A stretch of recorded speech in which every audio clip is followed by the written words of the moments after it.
How's it going, Laser Bruce's up? I'm Sixkilla, welcome back to the VII Enigma. First of all, I need to apologise if you hear any noise in the background. The neighbours are constructing again, because they're just building a house next door, which is fun. Anyway, it looks like we got a couple of choices to make, and this could be the final one. Well, I've said that before, so who knows? Should we do the bad ending first? Should we heed the apparition, or should we do the good ending? Let's just step into the ale. Let's do the bad ending, shall we? Yeah, let's do the bad ending. No, that's enough.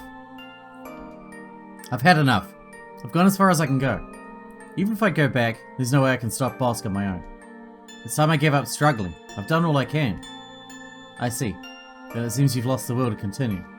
In that case, the Aeon system will surely overpower my presence any second. I cannot fend it off without your cooperation of will. This isn't the future I know. Perhaps reality has been altered.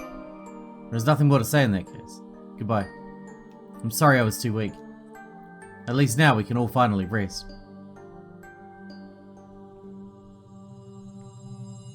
I was just curious what this ending's gonna be like. Like I said in the last episode, I think doing a butterfly effect might be the only way to save the world.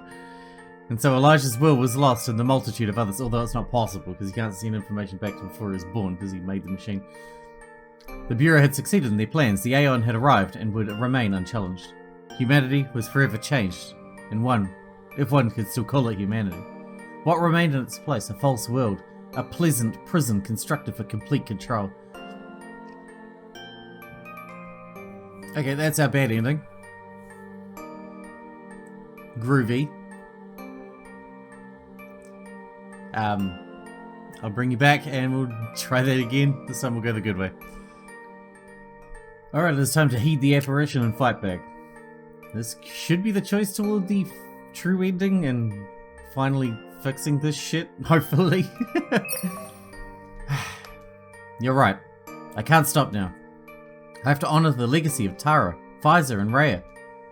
To fight for a future with Zyla. What is meant to be will be, but I won't allow that as an excuse to give up. I don't know if I'll be able to change the outcome, but regardless, I will keep fighting. I have to believe there is something of significance in that to do so truly means something. Then you understand. From here on, we fight with you also, until we are utterly expended. We entrust our past and future to you, to live on through you. We can go in peace knowing we can entrust her to you, until the appointed time. Who do you mean? Something we heard earlier in the depths of the facility reminded us of the truth that is to come. Take care of her for us, our greatest miracle. Why are you speaking in riddles? Some things just have to be experienced. That is for your next journey to discover. Now go! You have this one chance to save them all. To save her. Don't fall now at the final hurdle. Let all your experiences fuel you. Don't let it be for nothing. Don't let them win. A flooding strength fills Elijah as the will of his unified consciousness is conferred to him.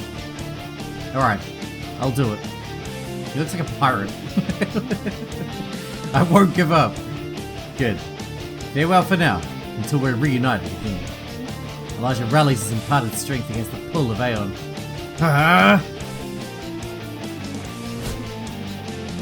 Elijah breaks out of the fog to find himself now unchained in the position he was left in. His comrades are nearby, but standing idle and motionless. Lionel! Elijah calls out to Lionel, who is surprised to hear his voice lifted aloud and reverberating through the hall. What is this? How are you not a part of Aeon? You'll pay for what you've done to them. This is the end for you and your pathetic power trip. What? But how did he manage to escape? How dare you desecrate this moment? An uncharacteristic look of anger floods into Lionel as he looks down upon Elijah. It was fortunate we had just taken those chains off him. Now I can get these friends of yours to show you Aeon's true power. Oh, he's gonna get our own friends to kill us? That's fucked. Lionel lifts his voice aloud as he utters a command. Top Administrator Command. Anomalous Object ID Dr. Elijah Shaw. Send closest node to eliminate the object. With the command, Elijah turned to see a swipe aimed straight at him from his side. He manages to dodge the strike just in time, but is horrified as he turns to see its source. No. Levi stands battle ready as the 6 comrades converge against him. Yet he notes that their normal demeanor, the usual glint in their eye, is no longer present. Lionel, you bastard. You can't fight them. Zyla? Stop, Zyla, it's me. Elijah seeks to appeal to his comrades, but is left with no time.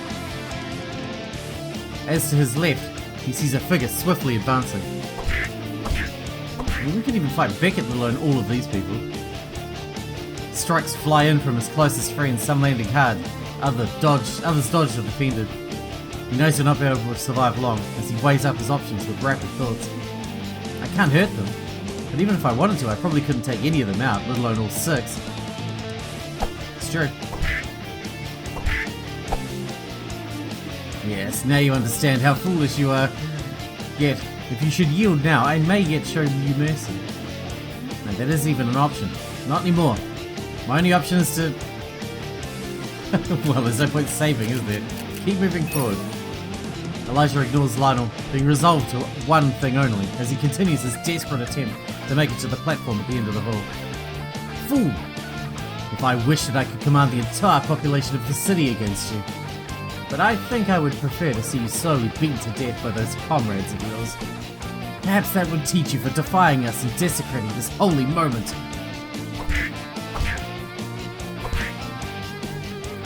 This isn't looking good, man. What are we gonna do? Elijah wipes the blood from his mouth and ascends to his feet, his body starting to crumple due to the accumulation of punishment. Mia, it's me, Elijah. Is it what Pfizer would have wanted? His former comrades continue their assault, yet their formation is awkward and their movements begin to slow. They were much sharper than this before. Is Aeon just that bad at coordinating? No, I don't think so. Those before him continue their unusually mechanical-like advance, like clockwork dolls from a nightmare. Zyla's weighty blow lands heavily to his ribs, knocking the wind out of Elijah. Elijah crumples to the floor, struggling to catch his breath. He looks up and notices a minor, yet to him obvious, slowing down at the pace of their advance. It seems as if an extra friction is being introduced to their movements. Are they able to resist the system? No, I don't think it's that. At least not that alone. Of course! That's what he meant. He's being slowly absorbed into the system. He must be pushing back within it. That's what he meant when he said he would fight with me. Elijah rises to one knee, calling out to the 6 surrounding him. Stop! Elijah forces all his will into the moment, as if responding to it, his comrades are able to slow down their movements, to the point of barely moving at all. What? How is this possible? I'm coming for you now, Lionel. I won't let you get away with this. Elijah turns his attention to Lionel. Lionel's the only one here I think you actually could fight. But what about fucking Beckett? Although still struggling to breathe, and a sharp pain he suspects is a broken rib, he crawls on, refusing to yield. Stop. Why aren't the others responding? We tested this extensively. I said it before, there are some things you'll never understand. Some futures can't be attained without loss, without giving everything for it. Elijah looks up at the expanse between him and Lionel, and despite his body giving way, he struggles onward. Miracles are always paid for in blood. When you sit upon your pathetic little false throne, thinking you can force others to bear the weight for you, you'll never understand. And you'll never win. I won't allow it. Step by step, knees scraping metal to unsteady movements, Elijah continues his futile struggle. You're pathetic. How dare you speak to me, of the 12, in such a manner? Look at you, crawling like the worm you are. Elijah ignores Lionel as he dedicates his fading strength to one purpose, to reach that far destination before him. That's it. I've had enough of entertaining this charade. Agent Beckett, shoot this man down. Beckett pauses, a complicated expression upon his face. What are you doing? I ordered you to shoot him. Beckett responds to the command and unholsters his gun. As I told you, Dr. Shaw, true power must be proven. No. Looking down upon Elijah, who struggles onward to make his way to Lionel, Beckett readies his weapon and... Do it! Fires at his target. He obviously shot Lionel, right? Because we proved ourselves or whatever. I still hate you though, Beckett. You're an asshole. Elijah looks up to see Lionel lying face down on the floor, and Beckett glassy-eyed as he clutches the gun in 2 hands before him. What? But why? Why now? I just said, those in power must be proven. You've just shown me something. And Lionel is just showing me he isn't fit to hold that position. What do you intend to do now? Will you help me shut off the Aeon system? If we don't log everyone out soon, we won't ever be able to... Beckett again pauses, his eyes looking towards his toes, before he slowly lifts them back up toward Elijah. Finish making your way up here, and stand to your feet. Then I'll decide what I do. Elijah presses forward towards his summit, as Beckett looks on with discerning eyes as an instructor to their pupil, watchful but unaiding. Elijah eventually makes it to the platform and with laboured breaths and masking intense pain climbs to his feet. You made it. Elijah is cautious and watchful as he considers the man before him. Man, if he wants to kill us, he'll kill us. There's not much we can do about that. We just have to hope that he won't. I'm here. So you're gonna help me shut off the Aeon system? That I haven't decided yet. Why not? Why did you shoot down Lionel then? We don't have much time. We have enough. I wasn't gonna heed his words initially, but your actions? Before I make my choice, I want to speak with you. But to do that, there is something you must see first. We don't have time. If we don't shut off the Aeon now, everyone will get trapped in the system. No, I'm able to get them out if I wish. Beckett follows Elijah's eyes over to his comrades as Elijah's concern is fixed on them. They should hear this too.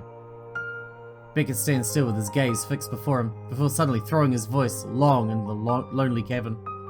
Top Administrator Command. Log out all nodes in the main hall from Aeon. Top Administrator Command confirmed. Log out successful. Top Administrator? Check on your comrades, then come with me. There is something you should all hear. I don't understand why Beckett has suddenly switched. And what is he trying to show us? Why does he care for my opinion all of a sudden? Is he up to something? Then again, he has taken down Lionel and gotten the others out of Aeon. I have no choice but to go along with him for now. We have to convince him to log everyone else out of Aeon before it's too late. Everything hangs on this. The haughty throne descends as Elijah limps down the stairs to the 6 waking figures on the ground. Zyla? The bodies begin to stir as Zyla looks at Elijah with glazed eyes. Elijah, crouched by Zyla's side, gives her a gentle shake as he seeks to rouse her back to this world. Zyla, it's me, are you okay? Can you hear me? Zyla's eyes abruptly open, wide, as she is roused suddenly back to full consciousness as one awakes from a nightmare. She sits up and turns to Elijah. Elijah? Wait, what's going on? Who hurt you? Zyla's eyes dart around the space.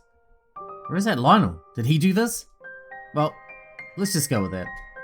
What do you mean? I'll explain later. I'm just so glad you're okay. The two embrace as the others gather around.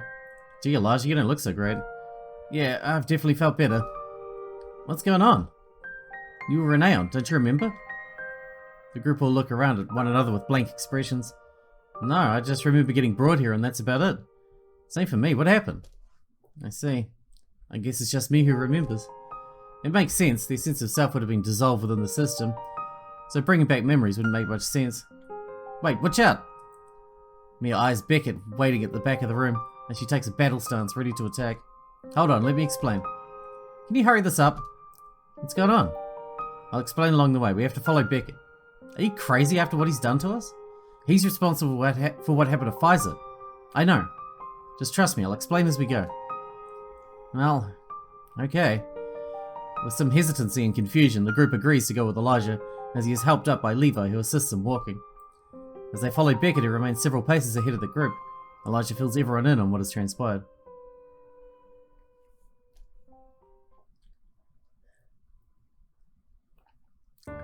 The group bundle into the room, standing anxiously as Beckett moves toward the console.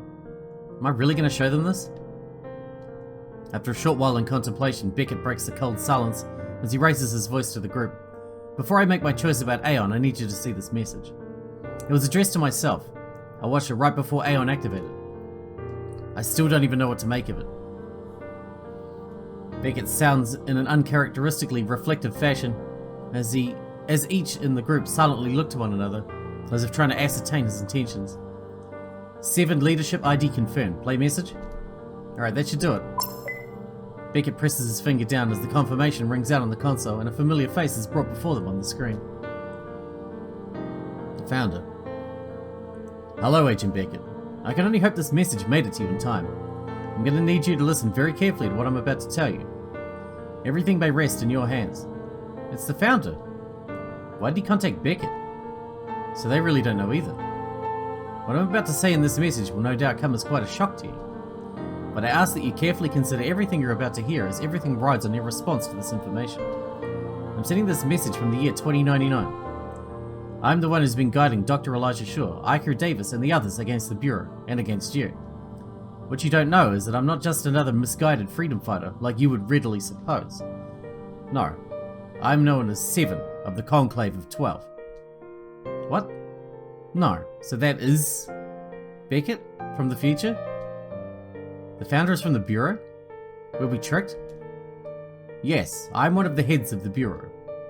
I'm very much responsible for everything Bosk has and will become. Unfortunately, I realized far too late the monster I helped create, the horror that Aeon truly is. My series of messages has been an attempt to sum up all my knowledge to take Bosk down from the inside, whilst not causing the Bureau to be alerted to take retaliation methods. I've contacted you to fulfill stage 2 of my mission on my behalf. You may be wondering why. I think you may have guessed it by now. You noticed from the login, my face and voice too, didn't you? Yes, it's exactly as you're thinking. My true name is Beckett. Those in attendance stare at the screen in disbelief as Beckett aims his stare into the ground. I'm you, Beckett, 39 years in the future according to linear time. I hope to change the events you put into motion since that day. That he put into motion? I am the you who succeeded in climbing right to the very top. I am the you who sold everything else out, holding on to his creed to the very end despite everything it cost. I am the embodiment of your fulfilled vision, the object of your creed. How pathetic the reality turned out to be. I know you aren't going to rush in to believe such huge claims.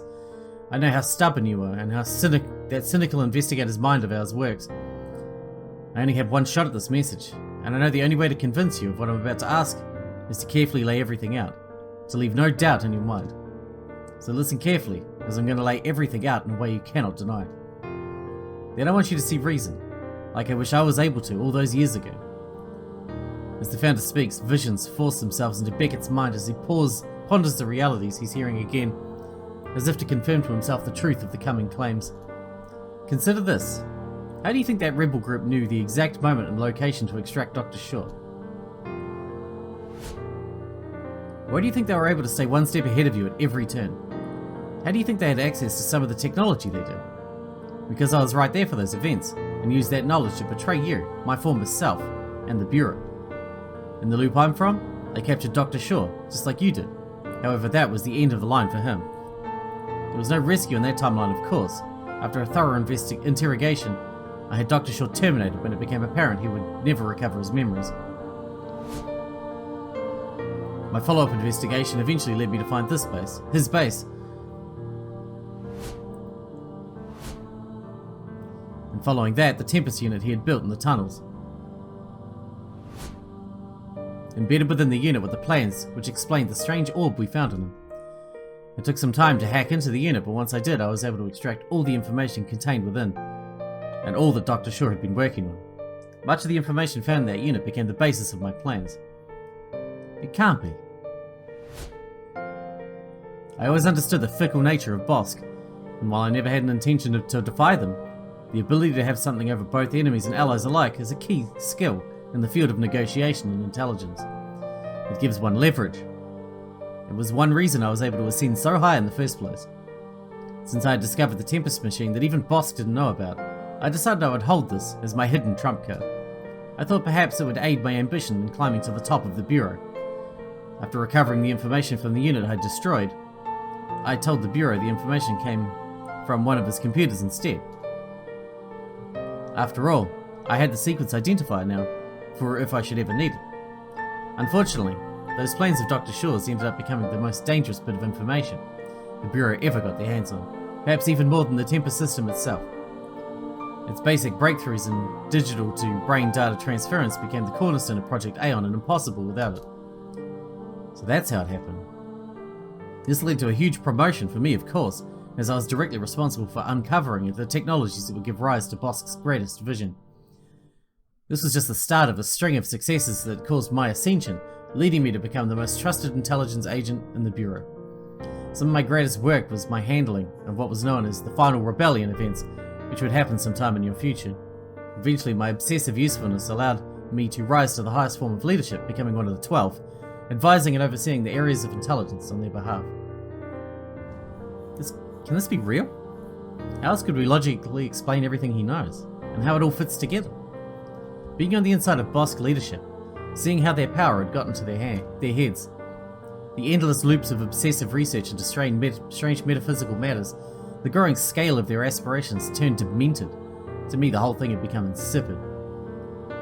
I had harbored these lingering doubts for some time, but when I saw Aeon and the horrible, absolute and final dominion it would bring about, I realized I had a choice to make. I was the only person with any hope to stop it. But doing so, even in my position, would be nearly impossible.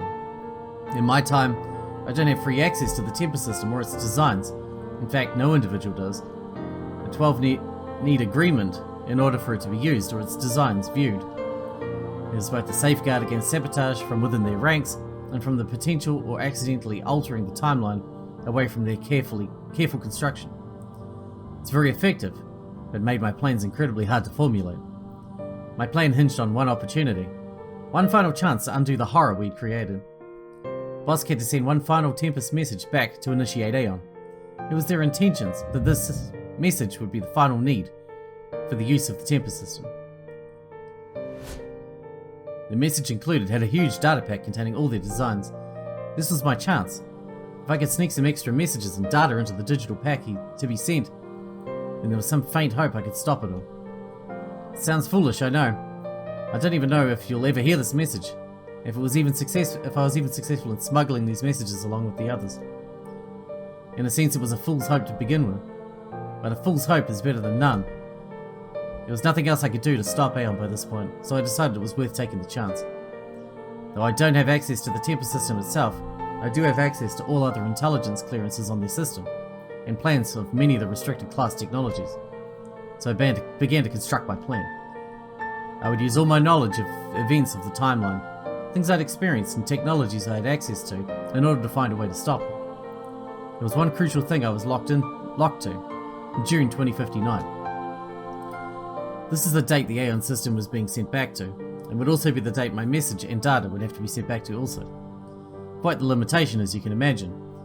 Although you can't send multiple dates within a single sending, you can encrypt certain parts to be locked to certain units or accounts. That's why he sent the messages all to that one time, and why he asked us to open them only at certain junctures. For this to work, there were two crucial things I needed to do to pull this off. One, I needed to find a way to take out the Tempest system. Even though Bosk's plan was to put it out of commission, it's still their trump card in the event something goes wrong. Even if we managed to take out Aeon, they could always use the Tempest system to undo any damage we caused. This portion of my plan I assigned to Iker Davis and Dr. Elijah Shaw to find a way to render the system useless. I chose Iker Davis to lead this part of my mission. In my timeline, he became the leader of the Final Rebellion. Despite being my enemy in the fight who died at my hands, he impressed me a great deal. If anyone was motivated enough against Bosk to be able to pull it off, it'd be him. In the data I smuggled in, I instructed the Watchers to reassign his work to a particular portion of the tunnels, where it is my hope he found my message waiting for him. I chose Iker Davis to lead Part 1, to assist Dr. Shaw in disrupting the Tempest system. That sequence identifier I kept, I used to direct the data to that hidden unit in the tunnels. That way Bosk wouldn't become aware of the information I was sending him. So that's why he chose me and how I found the message in the tunnel. It all makes sense now. Based on my past experience, there is an overwhelming chance that you are seeing this message either after or very close to the time of Aeon's initiation. I can only pray the other group managed to succeed in their part on the mission. If so, it is part 2 of the plan I need you for, Beckett. Let me explain what I need you to do. What only you can do. Only one of the 12 was able to shut off Aeon and safely log the population out of it. Anything else other than a proper logout is very likely to do immeasurable damage to the minds of all those connected to it, namely the entire population. An administrator logout is the only way we have to stop it. Provided my message haven't been discovered, it is highly likely 12 has made contact with you by now. He holds the highest level of administration access over Aeon and Bosk as a whole. With him in the picture, there isn't much you can do. This is what I'm asking you to do. Take out Lionel. Once you do, then you'll have the joint highest level admin authority. You'll be able to log everyone out of Aeon safely. I don't know this will be easy to hear. I know exactly how hard-nosed and stubborn I was in those times. I know how ruthless I became, how pained and frustrated I was at the sheer futility of what I saw around me. I just want to say this while I still have the chance. I've had many years to think about my life and what I've done with it. There is one thing I wish I'd known. Beckett, he wasn't wrong. Beckett stands in shamed silence, unable to know how to process the sheer magnitude of personal information about himself being disclosed to the group. Those who fought against Bosk, although futile for them, what they were fighting for was right. It's ironic that I became the hand that enforced their power. You know what? It was essentially my actions that led to him being killed. Maybe not directly. His outcome was sealed in loops prior to ours. But haven't you done exactly the same? Was it your hands that took those lives willingly? Our father said what he said at the end out of concern that you would get killed. He wanted us to live a better life than he did. He died in regret, not because of how he lived. He died in regret because he couldn't spend it with us. It took me far too long to realize that. Be honest with yourself. What do you imagine he would think if he got to see what you had done? What we'd become? What do you think he would say? Beckett's rage starts to rise, but he calms himself as he considers the poignancy and truth to the words. Beckett needs anger management, man. He's so fucking nuts. Bosk's power is almost absolute now, but it only became that way because you enabled it. Because you stood by and accepted what they told you. Because you became complicit in it. You have the power to change it. You can stop the misery you'll come to be consumed by every day. Bosk eventually degenerates into madness by their own intelligence, obsession, and power. It's a sickening thing to witness. Yet I was convinced I could just bide my time through it all.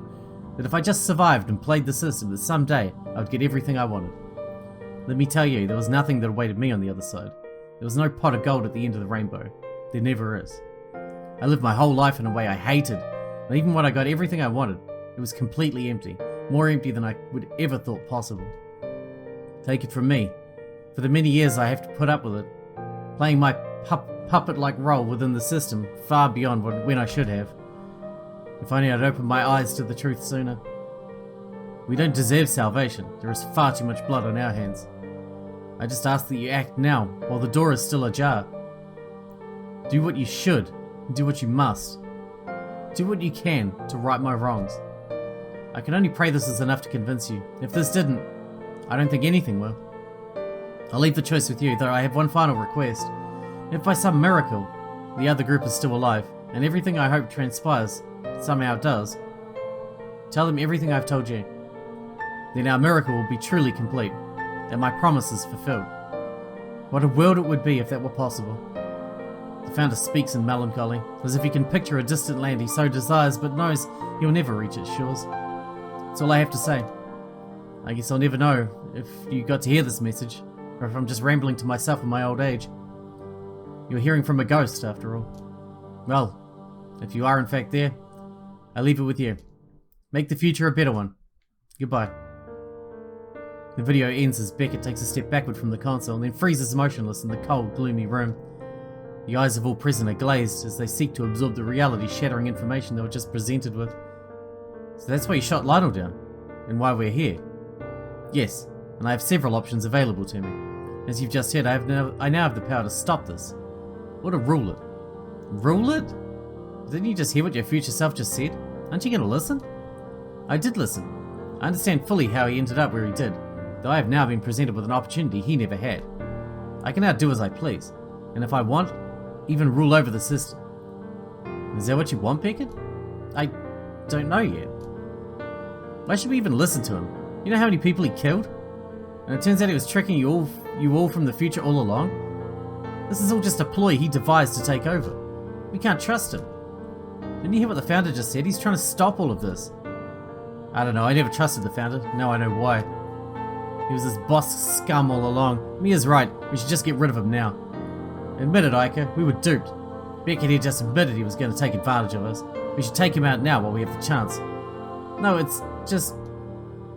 Ica hesitates. As soon the confusion in the group turns to anger, they begin to argue backwards and forwards as their best response to the revelations. The one they just had so trusted during this entire journey had been revealed to also be their greatest adversary. Seeing the deteriorating situation, his quarrelling teammates, and Beckett's watchful silence, Elijah loses patience as he raises his voice to the group. Stop! Despite Elijah's command, the group continues, causing Elijah to howl with thunderous authority. Everyone, cut it out! That's enough! The arguing hushes as they turn, surprised to hear the power in Elijah's voice. Have you all gone crazy? Was it so easy for you to lose your heads? Didn't we fight all this time just to be reduced to this at the crucial moment? Get it together! All eyes are locked on Elijah in a stunned silence. Beckett here, whether we like it or not, is the only one who can log out everyone from Aeon. He could have killed us if he wished, or taken over the system already. Instead, he has at least opened the door to hear us out. And here we are acting like idiots. He brought us here to ask us something. We need to hear what he has to say. Let him speak. Nobody gives a reply, as eyes stare to the floor. Elijah then turns his attention to Beckett. Beckett, we need your help. We have to shut off Aeon. Ask your question. Whatever we will help you to make your decision. Beckett pauses in contemplation. Dr. Shaw here showed me something I'd never seen before. It convinced me that something about Lionel's outlook was wrong. For all Lionel's scheming, a single man had the power to break through all of it. But what does that say about myself who followed him? What did I get so wrong? I need to find what it was about him, about my future self, about my father. What is it they knew? Why would they go so far? Why isn't it better to give in to the system? Dr. Shaw, I want to ask you a question. All I've ever known has been robbed from me, one time or another. This message just now, even my life's ambition, seems to lead me nowhere in the end. I'm sure everyone in this room understands what I mean when I speak of the futility of it all. The group before him are taken aback by the sudden transparency of the one they had known as a vicious adversary. Dr. Shaw, you're a man who stood at the juncture of several timelines. If anyone should know the truth of this world, of its horrors, it would be you. The Aeon system may not be perfect, and Lionel wasn't fit to rule over it. But nothing ever is perfect. This world certainly isn't. Who's to say it isn't the better option? Why do you keep fighting? Why do you insist on struggling against it? Should I really stop the system and end everyone's final chance at bliss? Elijah halts and locks eyes with Beckett, the man always at his opposite in his journey, as the rest of the group also look to Elijah's answer. He arrives at his conclusion. I struggle forward because I don't know anything else. Any other choice would only ensure a future I don't want any part in, so I do what I'm forced to do. What I've been forced to do in every timeline. I just keep struggling forward.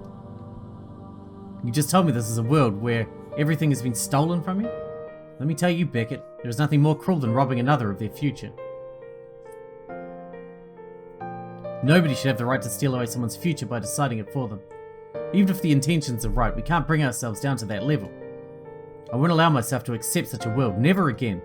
Humans were never supposed to play the role of God, seeing fit to impose our view of reality on others by force.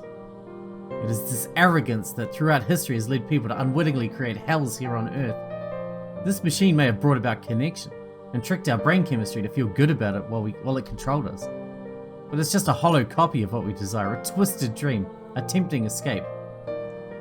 This machine may have facilitated connection, but not cooperation. Cooperation? Free wills partnering together voluntarily, not out of force or coercion. That is the true apex of what we can become.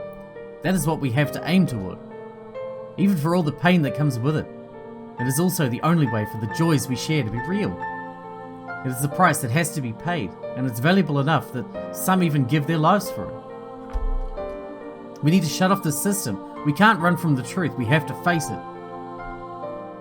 Elijah can see the confliction in Beckett's face as he adds a final comment he hopes will sway him across the line. Beckett, what truly matters is usually much closer than we think. The cues are usually found in the questions we're trying to avoid. I see. Beckett stands deep in thought before raising his voice. Top Administrator Command. Log out all nodes from Aeon. Top Administrator Command confirmed. Log out successful. Elijah relaxes as he looks on to the rest of the group with a relieved smile. Though before they can celebrate, Beckett halts all feelings of elation. I played my role now then.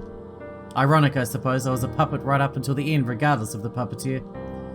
Now that everyone has been logged out, it won't be long until the Watchers arrive. I guess there is only one thing left for me then. Beckett swiftly unholsters his weapon, bringing it tight to his temple. As he does so, the melancholic tone over him swaps for an air of twisted bitterness. Stop, don't do it! If I'm not fit to rule, I'm not fit to live. I sold everything out for that one ideal. This was all my own doing. I've been such a damn fool. Damn it! Just put the gun down, we can talk about this. No, I've heard enough talk today. I guess you're right all along, Dr. Shaw. It was me who was ignoring reality. It was me all along who was ignoring the truth. I really am pathetic. Goodbye. Coward. Before Beckett is able to pull the trigger, the stinging insult from Elijah stays his hand for a moment. You think that is the answer? That after all you've done, you can just end it like that? That is a coward's way out. You're right, you're just ignoring the truth. Running away. If you pull that trigger, you would just have proved you really were nothing but a coward all along. But even my future self said it in the message. I don't deserve salvation. There's too much blood on my hands. You're not the only one with blood on your hands, you know. Nobody deserves salvation, least of all people like us. I was also tempted to end it, but what would that achieve? I decided that all I could do was spend my efforts attempting to make up for the mistakes I've made, but to protect what deserves protecting. We all just heard from the founder how he came to accept the truth. He just dedicated everything to making up for his mistakes. So the only right thing is to spend the rest of your life doing the same. Don't be a coward. You have an obligation to pay back what you can for what you've done. Beckett drops to his knees, releasing his grip on the gun as it falls to the floor. So falls a man utterly broken at the pinnacle of the Dark Tower. Yet as he's broken, so offers his chance to be made new.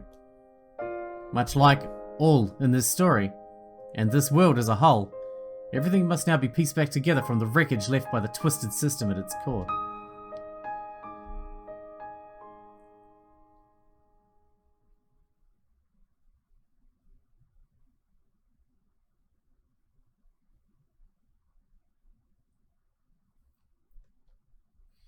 Elijah opens his eyes to a bright light before him.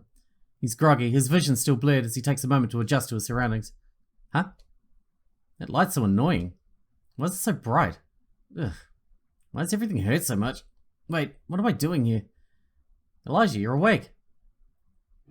Elijah turns to his side to see Zyla, and his eyes fill to find their focus. She looks just like she did when we first met. Have I gone back in time somehow? No, we already took out the temper system.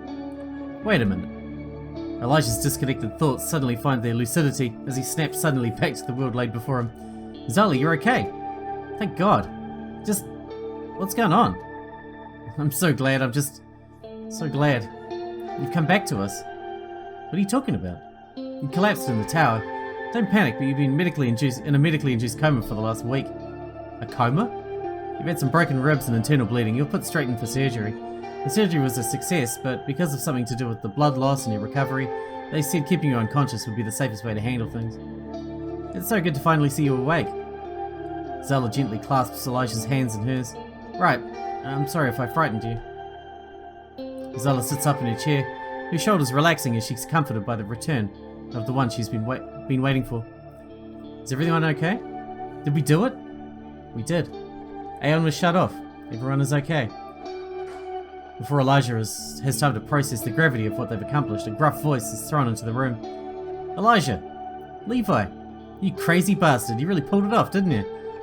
One by one, with the news Elijah has awoken, his comrades pile into the room, together by his bedside. You're awake. I have a habit of being unconscious around you guys a lot, I guess. You did good, Elijah. I don't know what you did back there, but you did good. We've all done well. Just to be alive, it's hard to believe we made it here. The silence roars, as those gathered around hold an unusual passivity. We're all here, but why does it feel like something is missing? What is this heaviness I'm feeling?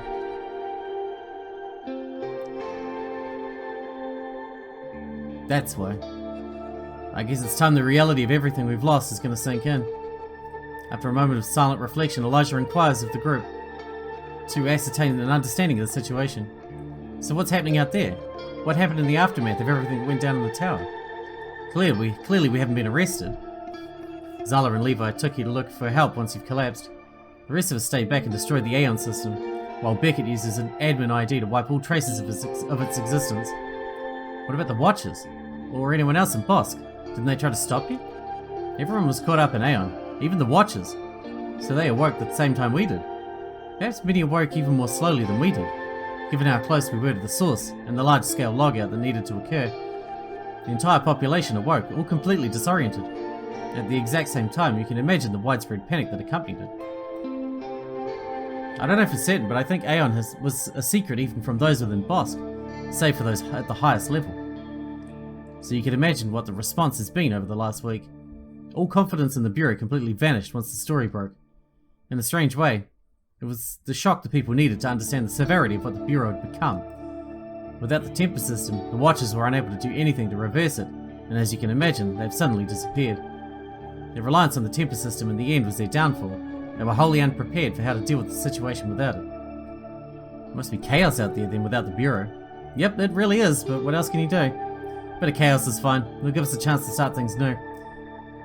It will take the world a long time to recover from this. There are no perfect outcomes. Fortunately, in the interim, the regional governors, already in place, have assumed sole responsibilities for their domains, rather than only being puppets of the Bureau. Though it isn't total anarchy, at least, society will be able to limp along until it is decided how governments want to restructure for the long term. I'm sure it's going to be a rough and rocky road for a time. Yeah, all those power-hungry politicians will be fighting to fill the vacuum, I'm sure. It's true, we just have to believe that if we can speak truthfully and really listen to one another, that maybe we can find a way forward. Even if it's uncomfortable or painful even, there isn't another way, otherwise another boss will just end up rising up. She's always believing the best in people. I don't know how she can keep believing after everything she's been through, though I suppose that's what makes it truly powerful, that she's seen the worst and still believes. She's why I made it this far after all. Still, it seems like it isn't going to be smooth sailing from here. So to answer your question, they have no plans to arrest us. Of course, we've all given statements, and they'll be very eager to speak to you also. Only yourself and Beckett were present and conscious for everything that happened while everyone else was out, so your testimony will end up being crucial. Right, and Beckett? What happened to Beckett? He is in custody and has been charged with multiple crimes. It's still early days, but it's likely he'll only get convicted for some of the lesser charges. He was acting under orders for most of his actions, and in the end, he is the one that saved everyone from the Aeon system. It would be hard to pin him for any serious charges when the whole world was complicit in Bosk's rule. That includes even the legal system that was part of it all. Still don't know how to feel about him. He was the founder all along, and without him, none of us would be alive right now. We owe him a lot. Still, from what it sounds like, he is likely to be locked away for quite a few years at least. I guess this is always going to be messy, whatever happened once this all ended. The fact that we made it here at all. It's a miracle, basically. Curator. Yes? Thank you. For everything. We only made it here because of you. Ika gives a momentary smile, understanding Elijah's reference, and returns a simple reply. You're welcome, Elijah. This was all of us, though. We did it, team. We really did it. The group stayed around Elijah's bedside for some time, talking, joking, reminiscing. Speaking of those they'd saved and those that had fallen. It was clear that they had reached the end of something of great significance. No one wanted to leave because in doing so it would signal the end of their union. The 7 rebels, along with the one numbered 7, together had freed time from its entrapment under the Bureau. And so, had a new age began, whose future was wholly unwritten. Yet for Elijah, the man at the centre of the story, there remained one thing that still felt incomplete. A hole in his heart that he feared would never be mended. I suppose there's only one thing I can do. Just one cost that I'll have to bear. I'm sorry, Zala. I won't be able to keep my promise. At least not right now.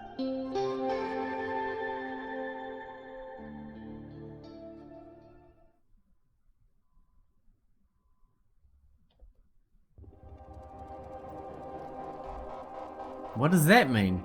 What does he mean by that? He won't be able to keep his promise right now?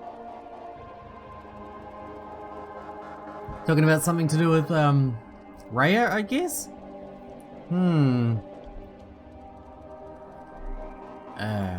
Is there more to this, or is that it? Let's find out, shall we? Epilogue. Okay, here we go. Here we go. September 30th, 2016.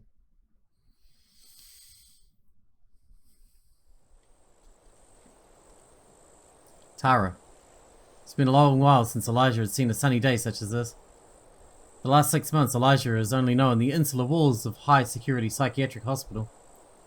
This was of his own volition as he turned himself in for the murder of Tara, coming clean about what he learned from his past. I'm sorry. It looks like I'll never be able to atone for my sins. It took a long time for the scattered investigations to reach their conclusions. They managed to verify the truth that Elijah was once inhabited by multiple brainwave states, and for his involvement in stopping the Aeon system. However, there was no direct evidence that Elijah had committed the crime, and according to Bosk's old records, there was evidence to the contrary. His testimony, given the unstable nature of his mental state from his time, was not given much weight despite Elijah's insistence that he was guilty. This, alongside the fact that his current neural ID doesn't even match their records for Dr. Elijah Shaw, meant it was practically impossible to charge him for the crime. And so today he was released. Yet neither the rays of light nor the warm touch of the fall winds could quell the complaint in his spirit. As soon as he was released, he wished to visit her grave, to offer his own parting words, to leave things as close to peace as he would ever achieve. Although knowing this burden would never leave him fully. For a long while, Elijah stood staring at the headstone when a gentle voice, sweeter than the taste of fresh air, sounded from over his shoulder. Mind if I join you now? No, please. I've said what I need to say. Zala stands by his side, and after a time of comfortable silence, reads aloud the final words contained on the epitaph before them. Though she has passed from this world, humanity lives on, only through her. So shall she live on forever, never be forgotten or lost to time. None of us would be standing here if it hadn't been for her. We all owe her our lives. Elijah stands with a leaden expression, yet one not as grave nor pained as that which he used to carry. Yeah, you're right. Zala, I'm sorry I kept you waiting all this time. It's okay, I understand you couldn't live with yourself if you didn't come clean. I don't think you're the same Elijah who did those things, or responsible for his sins, but I understand why you felt you needed to turn yourself in. What's done is done. We've done enough looking backwards. It's time we look to our future. You're here now. That's all I care about. Yeah, you're right. I have everything I need right here. Zala moves in toward Elijah as the two embrace. The melancholic yet healing afternoon slowly lingers on when Elijah queries Zala, "So what was it you wanted to show me before I dragged you out of here first? Where were you going to take me?" "Well, I think it's better if I just show you." "Why so cryptic?" "Well, remember how Tara asked you to look up Operation Regenesis and that message she left you in the facility?" "I do. I wasn't able to look it up at the psych hospital though. As you know, we were kept cut off completely from technology in there." "Right, well I looked it up while you were gone and have something to show you. You ready to go now?" Yeah, I guess. Should I be worried?" "No, come on, let's go. I'll drive."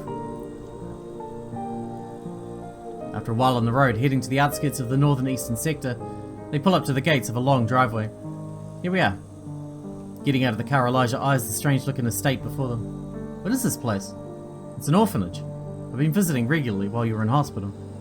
"An orphanage? I thought we were visiting Operation Regenesis." "We are. This is it." "Wait, Regenesis? It means new beginnings." "I see now. That was the name of the orphanage." "Kind of. It's a little more than that though. It's a community-led operation to take care of the high amount of children displaced in recent times." "I see. I just assumed it was going to be some kind of secret lab project or something. I sure got that wrong. It's a charity operation. So why are we here? You'll see very soon. She's been waiting to meet you." Can't be Raya, can it? "I'll be right back. You wait right here." Okay." Before Elijah has time to query her, Zala quickly recedes down the driveway, leaving Elijah alone at the gate. Zala has been visiting regularly. I wonder if that's because she was an orphan too. That'd be just like her. Giving back to others is something she would focus on, her time on now that Bosk is gone. What's the connection with Tara? Why did she tell us to come here? Unless... As thoughts swirl through Elijah's mind in an attempt to play out the connection, Zala returns. Though she's not alone. Elijah is shocked at the sight advancing before him, as a cold flurry absorbs every inch of his being. The young girl makes it to the end of the driveway and stands to meet Elijah. There's an unsure weight lingers over her. Go on. Jet black hair, piercing blue eyes. There's only one girl of this appearance, and Elijah thought her lost to time. Yet here she is, unmistakably, before his eyes. Rhea? The girl with timid voice and posture responds, Yes? Her voice, that look. I couldn't mistake it. Her hair is a little different, and she's a little older now, but it has to be her. She even responded to that name. How? With a stuttering uncertainty, Elijah stands frozen. He feels to rush in and embrace her, but he knows that he is but a stranger to her in this timeline. And so all he can do is look on and question if this is in fact happening, or if this is some strange invention of his mind. Why don't you introduce yourself, Elijah? Right. I'm Elijah. It's nice to meet you, Rhea. Hi. It's nice to meet you too. Rhea and I have been hanging out several times a week while you're in the hospital. I've told her all about you. She's been very excited to meet you. Rhea bashfully looks on when something catches Elijah's attention. Around her neck hangs an angel, a glistening memento that strikes to the core of Elijah. She's wearing the same necklace as hers from back then. I can't believe it. Elijah knows Rhea is watching him intently, so he breaks the silence with a compliment. Rhea, I like your necklace. Thank you. Rhea timidly responds to the compliment. It was my mum's. The people here told me she left it with me when I was a baby. I see. Elijah proceeds, on the verge of tears as he tries to keep his words clear. Are you really my dad? Rhea's gentle question hits Elijah more forcefully than any blow he's ever received. I am. I'm sorry it took me so long to come for you. Will you forgive me for making you wait so long? Okay. We have a lot to catch up on. Kids, right? I've organised a picnic for us to all go on. Would you like that, Rhea? Okay. Okay, let's go. Elijah understood the impossibility of what had occurred. This Rhea was the same as the other, even down to her birthday. Are people predestined to be born? Was this the hand of fate? I mean, Tara was pregnant. Like, that's what she was trying to tell him, right? When he killed her. As Tara seemed destined to be lost. Was Rhea destined to be born? Or not pregnant when he killed her, obviously. He had been pregnant. Was there some significance in this, or was it just some fluke of chance? These are the questions that encircled Elijah's mind. The truth is, he knows there is too much he doesn't understand about the world and of life to be certain. To sum up Elijah's feelings on the matter, it to him was just, quite simply, a miracle. My Rhea! I swear I'm going to make it up to you. I swear it. You did kill her mother. That's a pretty shitty start for a father. And so Elijah began the journey of reconciling with the daughter he believed he had lost. Elijah now recalls the past actions of Tara in a new light, for what she was carrying at the time, and what she rightfully decided to hide from him, given his mental state. I'm sorry, Tara. I'll spend the rest of my life making up for my mistakes. I'll give this girl everything I have to give, so that I'll be able to stand before you on that day when we're reunited and simply plead for your forgiveness. The greatest miracles may be paid for in blood. That much he knows to be true. But for Elijah in this moment, one truth she shared speaks louder than all others, as he recalls the words of Tara as she lay on her quarantine bed in the depths of the facility.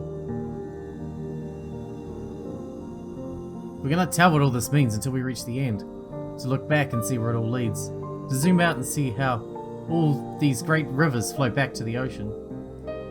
So I chose to believe that one day I too will be able to see, and then to say the ending was everything I hoped it. Or at least, I'll keep fighting on as far as I can, take me towards the end, because what other choice do I have? I didn't understand what you meant then, and even now, I can't make sense of it all. I don't think I ever will, though I've seen enough now to begin to understand what true hope is, the beautiful struggle towards destruction, resisting it right up until the end. Who knows? Maybe there's actually something more on the other side of the veil. One thing you've taught me is that we all have to look into that beyond. Only there will we find the will to press on despite the decay before our eyes. Only there lies a flickering light to perhaps overcome it. After all, the light that was doomed to be lost has returned to me, only on the other side of the deepest darkness.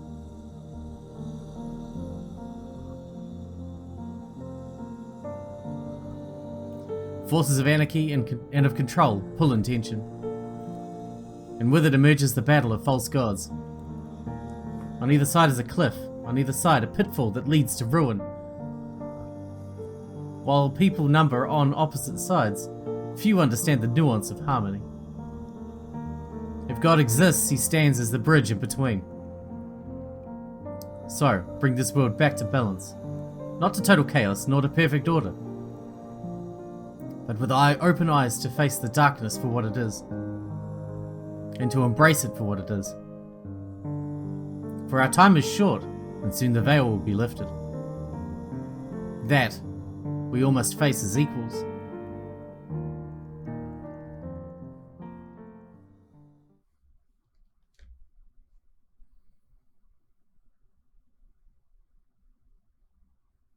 True end, we did it. And that was a good end. I said I was going to be disappointed if we didn't get a good end. That's a good end, man. Man, what a great story. That was fantastic. It's so well written, too. Brilliant. Man. Whew.